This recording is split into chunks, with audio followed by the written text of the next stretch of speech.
percentage of people that get on boats, 20 in number? What is the percentage of people that actually do this get into the United States? The percentage, if you had to put a percentage on it. They get on the boat a lot, like almost, they try that almost all the time, just trying to get in, but they don't usually make it. You know, it's rare when they make it. So you would say it's a 10% chance they actually get into the United States, but Yeah, they try anyway. Yeah, they try anyway. They always have, even when they catch them, they tell them that, you know, we'll send you back. They usually say, well, you know what, we're trying to come back anyway. We're trying to come back again. So it's like they're always trying to make sure they get back to the, you know, and the U.S. because they know it's a better life there and everything. They just try everything they could. Okay. So trying to make it back in Miami usually. Okay. So it's common knowledge in Haiti that if they get into boats and try to get into the United States, what they would call illegally, that there's a great chance or a good chance that their boat might get sunk by the U.S. military. Yes, that usually happens. It usually happens. The Coast Guard, they usually sink the boat.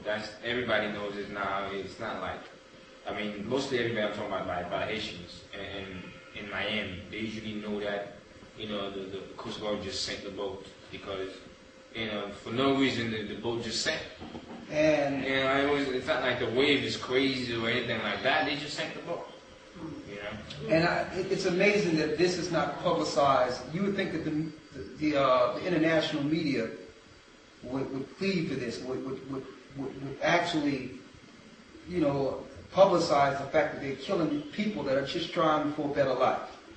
They always make up some stories saying, well, you know, something happened or it was, you know, the weather got crazy or something. That's the reason why the boat sank. They make up some kind of story somehow, you know. But usually they tell you those that survive most likely would tell you, hey, there wasn't no big wave or anything like that. You know, it's something that happened. We heard something, and then the boat sank.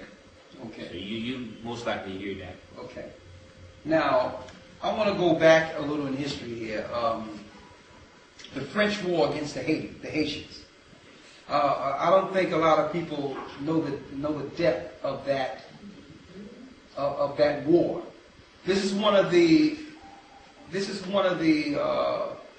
least publicized stories in the Western world or amongst the Europeans, that they were actually defeated by the Haitians. Okay, or who they call the Haitians. Now we know before they was on the island of Haiti, they were in Africa, but that's another part we're going to deal with a little later. What I want to talk about right now is the fact that the French lost that war.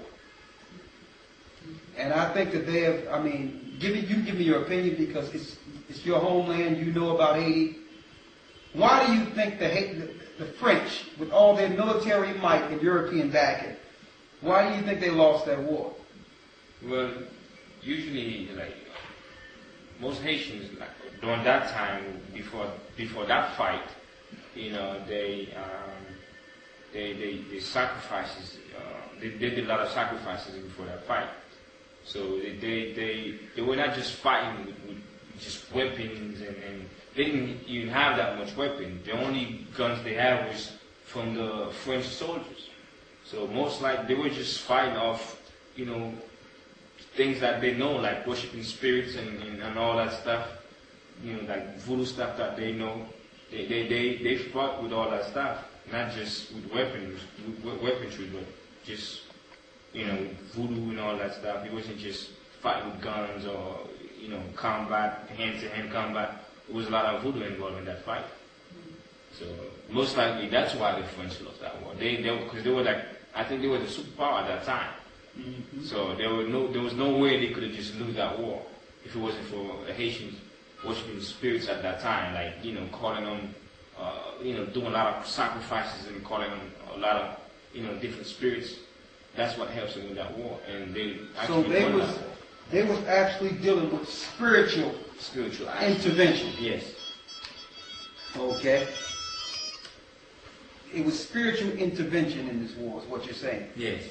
Okay. Interesting. Of course, we're going to hit that point about that spiritual intervention. Okay, but we know that Haitians are known for using what they would call voodoo, or certain types of magic on, on a high level. Okay?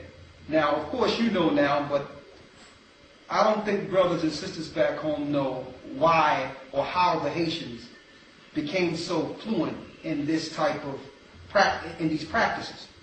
We're going to go into that according to the Bible and how that link into the politics today also. But there's some things, of course, when you came over, we talked. You went into some stories that was quite interesting, and I thought that should be shared, because I don't think everyone knows the depths of Haiti, why Haiti is so important. When we see stories of Haiti, we just see stories of poor people. That's the story of Haiti you get around the world. Certain parts, there's children and women that eat dirt cookies and all that. They get minerals because they can't afford. They cannot afford food. Okay? Now, there's more to Haiti than the poor lifestyle. First of all, you must have some type of spiritual richness to even go through that. I don't think that part is publicized, how spiritual you must be to suffer and still persevere and hope for something better.